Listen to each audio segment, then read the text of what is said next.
MLA Ezhilarasan அவர்களை நாங்க விட மாட்டோம். எங்க போனால் நாட்கள் மட்டும் நேரமாகும்.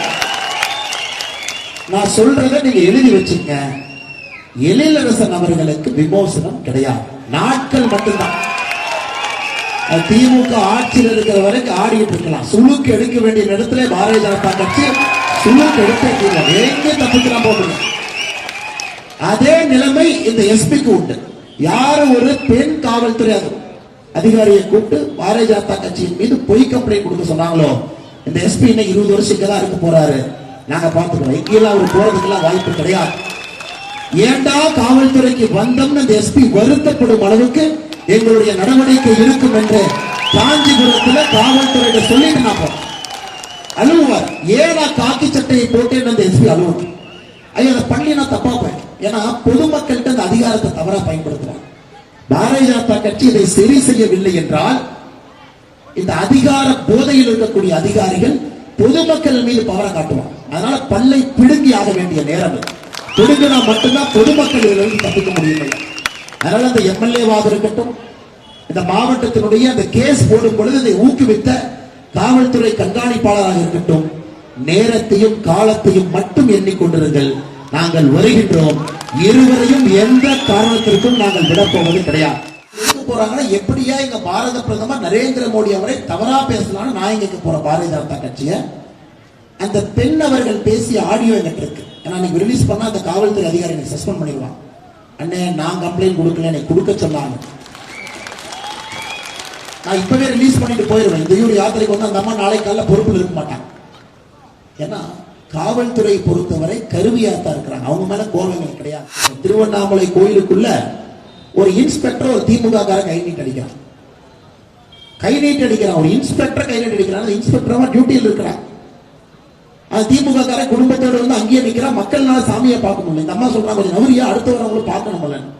அதுக்கு ஒரு என்ன சொல்றாங்கன்னா, ஏங்க அறநிலைத்துறையே எங்களுது, எங்க அண்ணன் அப்படி, எங்க அண்ணன் அப்படி, எங்க பாட்டா அப்படி. திமுக கார வழக்கமா சொல்லுவாங்க தாத்தா அப்படி பாட்டா அப்படி.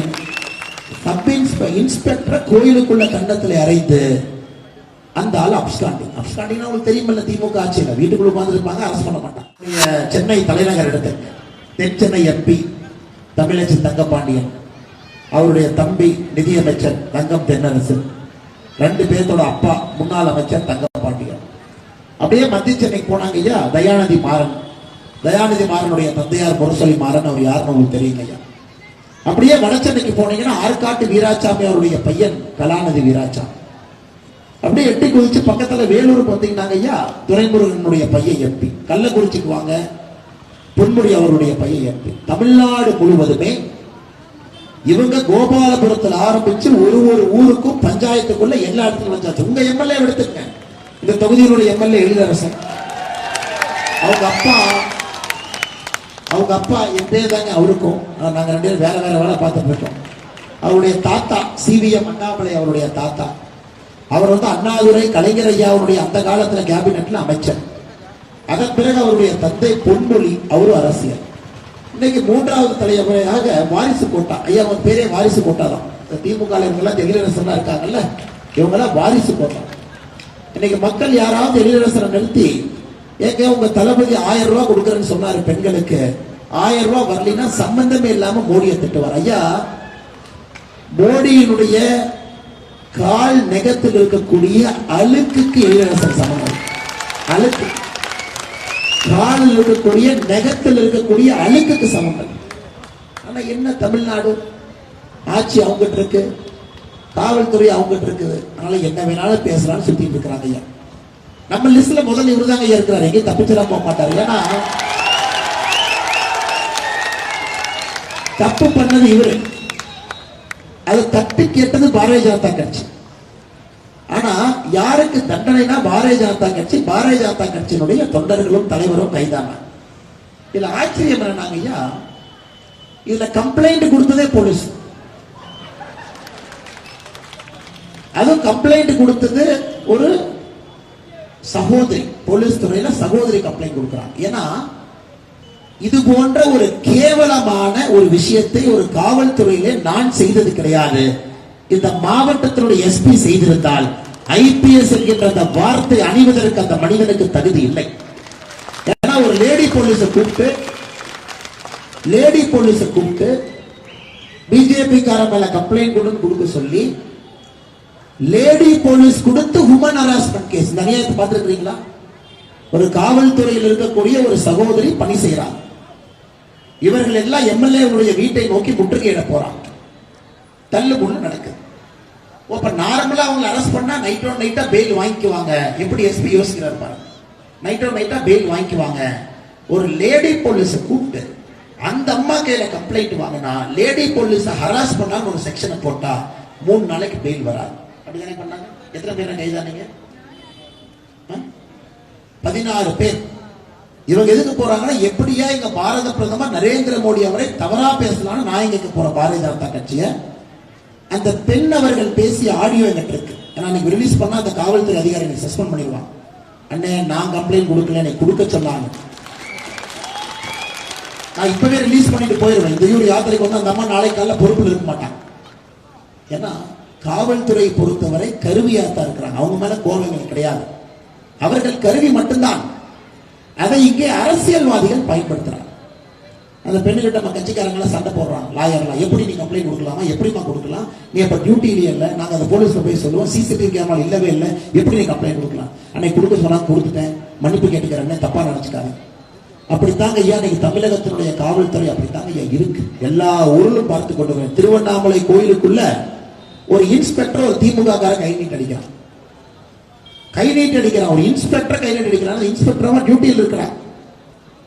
திமுக கார குடும்பத்தோடு வந்து அங்கேயே நிக்கிறான். மக்கள்னால சாமியை பார்க்க முடியல. இந்த அம்மா சொல்றாங்க கொஞ்சம் நவரியா அடுத்த வரவங்களும் பார்க்கணும். அதுக்கு ஒரு என்ன சொல்றாங்கன்னா, எங்க அறநிலைத்துறையே எங்களுது, எங்க அண்ணன் அப்படி, எங்க பாட்டா அப்படி. திமுக கார வழக்கமா சொல்லுவாங்க தாத்தா அப்படி, பாட்டா அப்படி. சப் இன்ஸ்பெக்டர் கோயிலுக்குள்ள கண்டத்துல அறைந்து அந்த ஆள் அப்ஸ்காண்டிங் உங்களுக்கு தெரியுமில்ல, திமுக ஆட்சியில் வீட்டுக்குள்ள உட்கார்ந்து இருப்பாங்க, அரசு பண்ண மாட்டாங்க. 3 முறை பெயில் ரிஜெக்ட் ஆகி என்ன கைதாகும். இந்த மாதிரி தமிழகம் முழுவதுமே நடக்கும். அதனால காவல்துறை நண்பர்களுக்கு ஒன்றே ஒன்று மட்டும்தான் சொல்லுகின்றேன். எம்எல்ஏ எழிலரசன் அவர்களை நாங்க விட மாட்டோம். எங்க போனாலும் நாட்கள் மட்டும் நேரமாக நான் சொல்றதை நீங்க எழுதி வச்சுங்க. எழிலரசன் அவர்களுக்கு விமோசனம் கிடையாது. நாட்கள் மட்டும்தான். திமுக ஆட்சியில் இருக்கிற வரைக்கும் ஆடிட்டு இருக்கலாம். சுழுக்கு எடுக்க வேண்டிய இடத்துல பாரதிய ஜனதா கட்சி சுழுக்கு எடுக்க எங்க தப்பிக்கலாம் போடுங்க. அதே நிலைமை இந்த எஸ்பிக்கு உண்டு. யாரு ஒரு பெண் காவல்துறை அதிகாரியை கூப்பிட்டு பாரதிய ஜனதா கட்சியின் மீது பொய் கம்ப்ளைண்ட் கொடுக்க சொன்னாங்களோ, இந்த எஸ்பி இன்னைக்கு 20 வருஷம் இங்கதான் இருக்க போறாரு. நாங்க பார்த்துக்கிறோம். இங்கெல்லாம் அவர் போறதுக்கெல்லாம் வாய்ப்பு கிடையாது. ஏண்டா காவல்துறைக்கு வந்தோம்னு இந்த எஸ்பி வருத்தப்படும் அளவுக்கு எங்களுடைய நடவடிக்கை இருக்கும் என்று காஞ்சிபுரத்தில் காவல்துறையிட சொல்லிட்டு நான் போறேன். அழுவார். ஏன்னா காக்கி சட்டையை போட்டேன்னு அந்த எஸ்பி அலுவலர் ஐயா அதை பண்ணி நான் தப்பா போய். ஏன்னா பொதுமக்கள்கிட்ட அந்த அதிகாரத்தை தவறா பயன்படுத்துறாங்க. பாரதிய ஜனதா கட்சி இதை சரி செய்யவில்லை என்றால் இந்த அதிகார போதையில் இருக்கக்கூடிய அதிகாரிகள் பொதுமக்கள் மீது பவரை காட்டுவாங்க. அதனால பல்லை பிடுங்கி ஆக வேண்டிய நேரம். பிடுங்கினா மட்டும்தான் பொதுமக்கள் இதிலிருந்து தப்பிக்க முடியும்.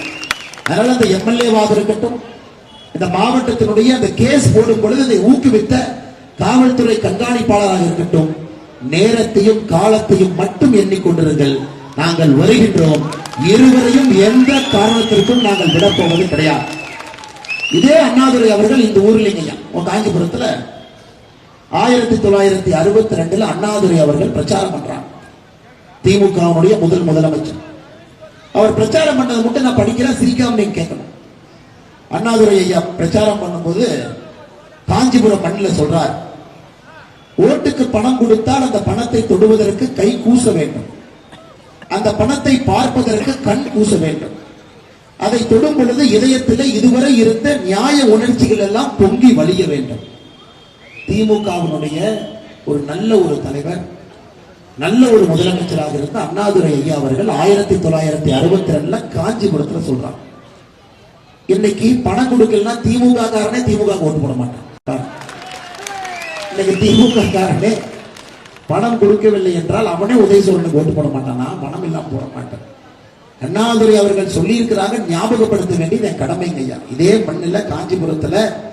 ஆனா இன்னைக்கு திமுக அவங்க பாத்தீங்கன்னா அண்ணாதுரை அவர்கள் மாடல் 1962 பணம் வாங்காதீங்க, பார்த்தா கண்ணு கூசணும், கை வந்து ஏத்துக்க கூடாது, தொடுவதற்கே கூச வேண்டும். இதயத்திலே உங்களுக்கு அந்த உணர்ச்சிகள், நியாயமான உணர்ச்சிகள் வரணும். ஆனா இன்னைக்கு திமுக காரங்க பாத்தீங்கன்னா திருமங்கலம் மாடல் தாண்டி ஈரோடு கிழக்கு பட்டி மாடல் ஒரு மாடலா புது மாடலா போட்டு போயிட்டே இருக்கிறாங்க ஐயா. அதனால் 2024 தமிழகத்துல பண அரசியலை உடைக்க வேண்டிய கட்டாயம் நமக்கு இருக்குங்க ஐயா. அண்ணாதுரை அவர்களுடைய சொந்த மண், அவர் பிறந்த மண், வாழ்ந்த மண், அவருடைய ஊர் இது. நம் அனைவரும் சேர்ந்து இதை உடைக்க வேண்டிய நேரம் 2024 பாராளுமன்ற தேர்தல் ஐயா. நிச்சயமாக நீங்கள் இதை செய்ய வேண்டும் என்கின்ற நம்பிக்கை உங்கள் மீது வைத்து நான் சொல்லுகின்றேன். நல்ல ஆட்சி, பாரத பிரதமர் நரேந்திர மோடி அவர்கள் 3வது முறையாக ஆட்சி கட்டில் அமரன்.